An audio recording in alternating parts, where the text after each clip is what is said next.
Estamos de volta com o programa TV Câmara Recebe.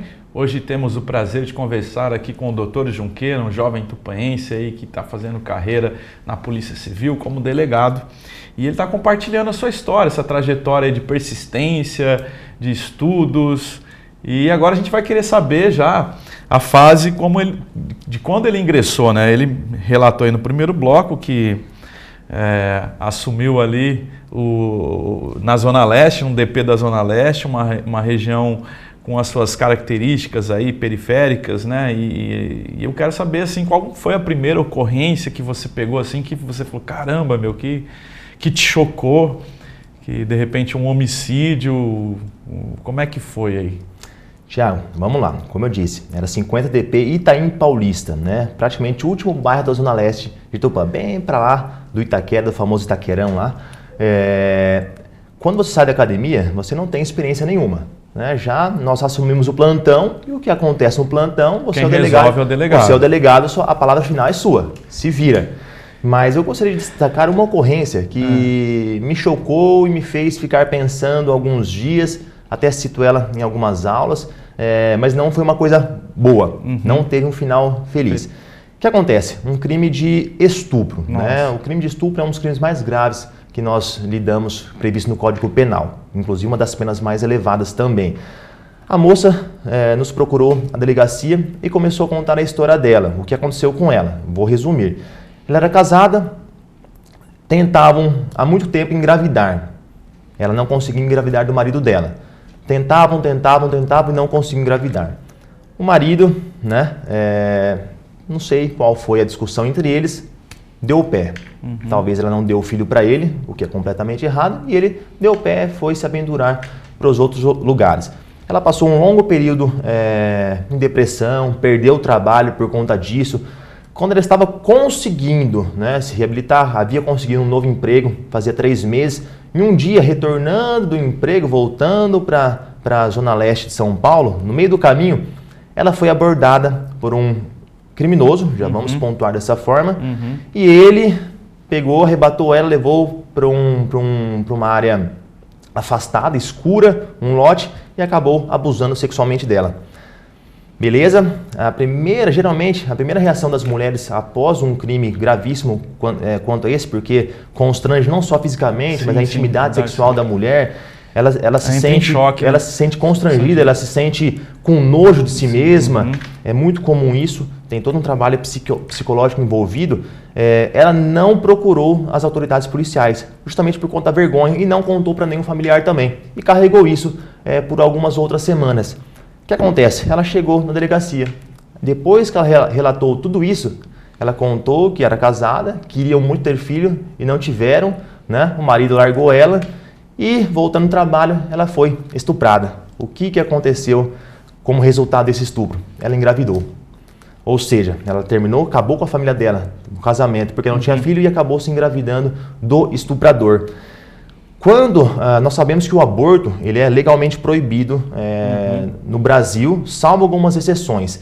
Dentre essas exceções, é possível o aborto, que é o aborto legal que nós falamos, ou humanitário, quando ele decorre do crime de estupro. Ou seja, a mulher não é obrigada a carregar um feto indesejado que foi, né, gerado pelo seu algoz, né, pelo estuprador. E aí, dei essas informações para ela, todo lá em São Paulo, temos o programa Bem Me Quer, todas as vítimas de crimes sexuais são encaminhadas a esse hospital. A essa vítima é ministrado o coquetel, né, para doenças sexualmente transmissíveis, e bem como as medicações abortivas. E eu dei essa informação para ela, se ela queria ou não abortar. Ela ficou quieta, chorou bastante, e não conseguiu me afirmar se queria ou não abortar. Por quê? Era um sonho da vida dela ter um filho, né, ser mãe. Ela perdeu o marido por conta disso, acabou engravidando o estuprador, e aí ela não sabia me relatar se queria ou não abortar aquele filho. Foi embora, dei todas as orientações para ela. O boletim de ocorrência foi registrado por conta do crime de estupro. Isso aí é inevitável, a polícia não pode deixar de registrar esse crime. Ela foi embora, não tive mais contato com ela, talvez ela até tenha tido esse filho. Espero em Deus que ela esteja bem hoje. Mas esse foi um fato em São Paulo que me marcou muito. muito mesmo. Que história interessante, né? Assim, muito interessante. Triste, mas triste, assim, exatamente. Alguém que queria e de repente, eu acho que com certeza ela deve ter tido a criança. Eu acredito que sim, acredito que sim. Agora, como vai ser, né, a relação entre mãe e filho? Tem que ser trabalhado psicologicamente. Psicologicamente, principalmente. É uma coisa muito grave que aconteceu com ela, mas que essa coisa grave acabou saciando um desejo da vida dela, que era ter um filho também. Então, são duas coisas que puseram na balança, para ela ficou empatado ali. Ela não conseguiu sopesar um mais que o outro. Desentendimento familiar é muito comum, era muito comum naquela região lá, assim, ou droga, o que pegava mais lá? Assim? Naquela região da Zona Leste, desentendimento familiar, sim, é o maior número de ocorrências em qualquer delegacia de polícia, desentendimento familiar e que, na maioria das vezes, acabam em agressão. Agressão, ameaças, ofensas verbais, que temos o crime de difamação e injúria, então é muito comum. Na região periférica onde eu trabalhava em São Paulo, era muito comum furtos e roubos. Então estava lá o trabalhador 5 horas da manhã no ponto de ônibus esperando para ir trabalhar. Chegavam dois indivíduos, é prático isso, dois indivíduos de moto, o de trás com uma arma de fogo, apontava e roubava celulares e bolsas das vítimas e davam o pé. É uma investigação difícil porque a moto não tem placa, autores de capacete, moletom, você não consegue identificar se tem tatuagem, pontos de identificação é muito difícil e o período ainda noturno, às 5 horas da manhã geralmente tá escuro. Então isso era muito corriqueiro, além dos roubos de carga de alimento, carga de cosméticos, são associações criminosas especialistas nesse tipo de crime. Para quem gosta, assiste aí, né, na TV, jornais, tudo, esse crime é muito grande, tem muito, é rentável para o criminoso, né? E o que eles buscam, lógico, ainda que ilicitamente, é oferir o lucro, né? Você citou esse tipo de ocorrência, faz lembrar agora, recentemente, a gente teve casos aí em Ourinhos, né? E agora foi em Botucatu, quadrilhas especializadas que vêm, praticamente fecham a cidade, você vê, parece cena de filmes, né, de ação, cena né? De filme. Todos paramentados, né? Difícil identificar também, né, doutor, como eles usam máscara, colete à prova de bala, munição de grosso calibre e aquilo que você falou tem sido rentável, né? Assim, a gente vê são roubos aí milionários, né? E que parece cena de faroeste. Parece cena de filme mesmo. O que acontece? Geralmente esses crimes de grande escala são aí organizados pela organização criminosa maior que nós conhecemos, que é o PCC. São criminosos especializados, como você disse, eles portam armamento de grosso calibre, todos com fuzis, né? A gente pode afirmar, por exemplo, a Polícia Civil geralmente não tem o fuzil 762, que é um calibre considerado grande já, calibre de guerra. Eles vêm com esse calibre 762, vêm com fuzis calibre .50, que é uma arma de guerra, né? Capaz de derrubar até helicóptero, tanque de guerra. Se você der um tiro, por exemplo, de uma .50 em um carro forte, ele facilmente, como se fosse uma folha de papel, ele vara esse carro forte. Então, assim, essas associações, organizações criminosas, elas têm se especializado nesse tipo de crime e eles vêm, entre aspas, para ganhar. Eles já vêm toda a logística, a organização deles é tão grande que eles vêm antes para o município, fazem um estudo de como funciona a polícia militar, como funciona a polícia civil, por onde eles devem ir, e eles realmente deve ter um planejamento aí de meses, né? Tem um planejamento de meses. Eles normalmente vêm, alugam algum imóvel já para ficar no local sem despertar muitas dúvidas, e aí quando eles consideram que o ponto, o momento vulnerável, aquele, eles vêm para fazer o que a gente acompanhou pelas redes sociais e televisão. E é também é difícil também uma investigação nesse caso, porque eu falei, né? Eles vêm todo paramentado, é difícil, eles abandonam os carros, né?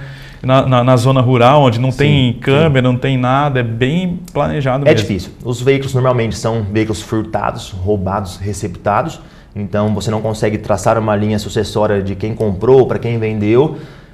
Todos encapuzados, geralmente eles tenham cuidado para usar luvas, para já não deixar impressões digitais pelo local. O que acontece? Às vezes a Polícia Civil de São Paulo, principalmente, ela tem técnicas, metodologias de investigação, o setor de inteligência da Polícia Civil do Estado de São Paulo é a mais avançada da federação. Tem constantemente trocam de informações com polícias internacionais, eles fazem essa troca de informações, de métodos. Ainda assim, é possível chegar a uma organização criminosa dessa. Por quê? Não tem crime perfeito, né? Não tem crime perfeito só em filme. E sempre alguma coisa vai ficar, e a partir talvez desse fiozinho que você começa a puxar, você consegue traçar toda uma linha de investigação e aos poucos é possível assim identificar esses autores. A gente citou agora Botucatu e parece que já tem indivíduos detidos nessa ocorrência, Sim, né? A informação imediata que nós tivemos, logo após, até esse primeiro autor havia trocado tiros, inclusive foi alvejado e veio a óbito, foi apreendido o fuzil que ele portava, um fuzil também, como eu falei, de grosso calibre. E a partir desse é possível traçar, como eu disse, essa linha de investigação e facilmente, para uma investigação sedimentada, é possível chegar nos demais autores. Agora, o difícil é encontrá-los. Nós conseguimos, por meio dessa investigação, identificar quem são os indivíduos. Quem são os indivíduos, mas agora, de fato, encontrá-los, aí sim vai demandar um pouco mais de tempo, né? Uma investigação de onde eles estão, porque eles não ficam no mesmo lugar. Para essa área, para a criminalidade, eles são inteligentes, né? Agora não usam essa inteligência para partir para uma coisa lícita. E depois de identificados, o próximo passo é tentar capturá-los para prendê-los para que eles respondam tanto a investigação quanto o processo, ao menos preso, né? Dada a relevância e gravidade dos crimes cometidos. Certo. Doutor, e aí, voltando a falar de São Paulo, você permaneceu lá 11 meses? 10 meses. 10 meses, 10 né? meses. Depois você foi para que região? É até bacana, né? Fiquei 10 meses em São Paulo, todo esse tempo no 50DP, Zona Leste. Algumas ocasiões eu respondia por uma outra unidade que fazia parte da mesma seccional, lá na Zona Leste também, está em Paulista. E eu fiz o pedido de transferência para o interior, tendo em vista que eu sou de Tupã, nasci, cresci aqui e era também um desejo retornar para a minha cidade natal. Quando então houve uma movimentação de não só delegado, mas todas as outras carreiras, porque iria se formar uma turma nova que estava na Cadepol. Então era possível que um delegado fosse para o meu lugar e eu, entre aspas, liberado para ir para possivelmente outro local. E olha que bacana, muito bom. De São Paulo, eu vim direto para a seccional Tupã, que é onde eu tinha o sonho de vir, né? Durante os estudos eu passava de carro ou caminhando em frente à CPJ ali, Central de Polícia Judiciária, eu falava, um dia eu vou trabalhar aqui, eu já tinha isso mentalizado. E aí vim direto para a seccional. E aí hoje, eu fui lotado em Parapuã e hoje eu estou lotado até hoje, exercendo as funções, como titular da Delegacia de Polícia do município de Parapuã, acumulando os plantões por Tupã na Central de Polícia Judiciária. Legal, bacana, bacana. E além da carreira de delegado, você também se tornou professor, né? Tem compartilhado aí o seu conhecimento com os jovens, né? Sim, Tiago, isso aí começou ainda lá em São Paulo, né? Logo nos primeiros meses. Seguindo os passos da mãe. Exatamente. Né? Nunca me imaginei professor um dia, não me imaginava nunca isso. Mas como você falou, tá no sangue também. Surgiu uma oportunidade muito boa, uma oportunidade magnífica em São Paulo. Recebi o convite para dar aula num cursinho que eu havia havia tido aula com os professores lá. Me deu aquele choque, e aí, será que vou, será que não vou, será que dou conta? Aquela apreensão inicial. Aceitei por óbvio, comecei a dar aula nesse cursinho muito conhecido em São Paulo na época. Fiquei 3 anos dando aula nesse cursinho,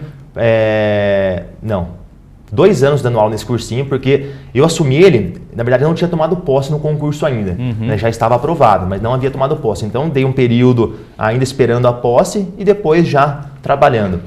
E quando eu vim para Tupã, me surgiu essa preocupação, poxa, vou ter que deixar o cursinho, até tentei manter uns meses, mas não dava, a distância é muito grande. E fiquei um tempo aqui em Tupã e aí já recebi o convite para dar aula em outro cursinho preparatório aqui da região. Excelente curso também, preparatório. E aí, né, quando você abre uma porta, as coisas vão seguindo. Algum tempo depois recebi o convite para ministrar, para lecionar na pós-graduação da Faculdade de Direito, aqui a FADAP-FAP, e hoje também estou como professor titular da grade de Direito Penal, parte especial também na Faculdade de Direito da Alta Paulista, que é conhecida como FADAP-FAP. Então, assim, desde o cursinho preparatório para concurso, nós lecionávamos para candidatos que queriam prestar concurso para delegado e as outras carreiras, e hoje também na área acadêmica que me satisfaz de uma forma muito grande. É muito bom você conseguir passar o conhecimento, né? Conhecimento nunca é demais. E quando você consegue assimilar a sua vida profissional com casos práticos e passando ensinamentos para pessoas que estão ali dispostas a aprender, isso causa uma alegria, uma satisfação pessoal muito grande. Puxa, bacana, muito bacana mesmo. Doutor, infelizmente a gente está chegando já tempo esgotado. Eu quero te agradecer por você vir aqui compartilhar um pouco da sua história. Como eu disse, um jovem, acho que fica aí a sua história como exemplo para quem pretende seguir essa carreira ou outros pretende fazer outros concursos, a questão da persistência, de ter foco, de ter objetivo, de sonhar, de acreditar. E muito legal, parabéns pela carreira, a gente que é amigo aí de longa data fica orgulhoso de ver você aí. E antes eu queria fazer que você deixasse uma mensagem, eu tenho uma última pergunta, mas eu queria que você deixasse uma mensagem para quem está nos assistindo, para correr atrás dos sonhos e persistir aí nos seus objetivos. O que você deixa de lição aí para os nossos telespectadores? Tiago, o que acontece? Se nós não temos sonhos na vida, a gente não busca nada, a gente segue uma vida vazia. Primeiro passo é decidir aquilo que se quer, né? Estabelecer um sonho, transformar esse sonho em objetivo. Depois disso, seguir diuturnamente, com determinação, foco, isso em todas as áreas, não só nos cargos, né, públicos, de funções públicas, mas toda pessoa é preciso ter um sonho, é preciso idealizar esse sonho, transformar em objetivo e as coisas vão dando certo. E claro, para dar certo é preciso buscar com determinação, foco, né? É necessário ainda, vai auxiliar, independente da religião, acreditar, ter uma fé, né? A minha fé, eu sou cristão, né? Creio em Deus e isso auxilia muito. Então assim, siga o caminho com determinação, com resiliência. Tombos todos vão tomar, não tem jeito. Portas fechadas, muitos vão se deparar com portas fechadas, mas um dia o lugar que você deve ocupar, ele vai chegar, sem dúvida alguma. Isso eu sou prova viva disso. No começo eu achei que fosse muito difícil, no que as coisas vão encaminhando, você vê que dá certo e o resultado final ele é muito satisfatório. Beleza, e minha última pergunta, quero saber do meu ex-aluno, como é que está o contrabaixo? Lá nos anos 2000, por ali, Dr. Junqueira, ainda novinho, adolescente, foi meu aluno ali de contrabaixo. Como é que tá o contrabaixo? Tá pegando ainda? Nós estamos aqui nessa formalidade toda, mas, poxa, tô falando Thiago, doutor, Thiagão, como ele falou, somos amigos há muito tempo. E sim, quando eu pensei em tocar o contrabaixo, fui logo procurar um especialista, né? Um instrumentista nato, ele, a família toda, e tive as primeiras aulas de contrabaixo com o Thiagão. Toquei, até tocava na época na igreja, nós frequentávamos, era a mesma igreja na época. Depois que eu fui para São Paulo, tive que dar um tempo. Já estou há 3 anos de novo aqui em Tupã e também na igreja onde eu estou hoje, que é a Igreja Presbiteriana Independente, estou lá dando uma arranhadinha no contrabaixo. Isso que me deixa feliz. Graças ao nosso amigo aqui, que me ensinou a passo, nunca havia pego no baixo antes. Muito legal, um aluno dedicado aí. Fico feliz em ver você ainda seguindo aí o caminho dos graves, né? Estamos firmes e fortes lá. Legal. Muito bom. Doutor Junqueira, meu amigo Zé, que também agora eu vou falar aqui, quebrar um pouco a formalidade. Obrigado por você ter vindo aqui, de verdade, um orgulho para nós. Eu sempre, quando alguém faz referência a você, eu falo, foi meu aluno de contrabaixo, com o maior orgulho. E orgulho ainda de ver a sua trajetória, principalmente a humildade. Sua família também sensacional, seu irmão, sua mãe, seu pai. E a gente fica de coração mesmo feliz, a gente vê você pequeno e agora vê você onde está e com certeza você vai galgar aí muitos degraus ainda. E mais legal de tudo é ver que você continua sendo essa pessoa do bem e humilde. O sucesso não lhe subiu a cabeça, isso é muito bacana. Tiagão, só agradecimento, cara. Obrigado pela oportunidade, obrigado pelas palavras. É isso mesmo, a gente exercita a função dia a dia, isso não interfere, nós devemos ser sempre a mesma pessoa que éramos nos dias anteriores. Tem essa nossa amizade mesmo. Eu estou aqui também alegre por estar aqui compartilhando esse passo a passo, esse bate-papo, na verdade, que foi. Muito primeira obrigado. Entrevista que ele está concedendo. Nossa primeira entrevista aqui, ó. Quem sabe vai voltar, vai voltar gostando da ideia. Mas agradeço muito, inclusive já me deixo também à disposição para todos aqui, inclusive para a população tupaense, parapuense. Nós da Polícia Civil estamos lá 24 horas à disposição, atendendo a todos indistintamente e de braços abertos também. Não só coisas ruins, mas, poxa, coisas boas também, né? Nós estamos sempre abertos à disposição. Agradeço a oportunidade mais uma vez. Obrigado, muito feliz por ter você aqui. Obrigado mesmo de coração. E a gente também agradece aí você de casa, que sempre acompanha a programação da TV Câmara, um canal a serviço da população. A gente se vê num próximo programa.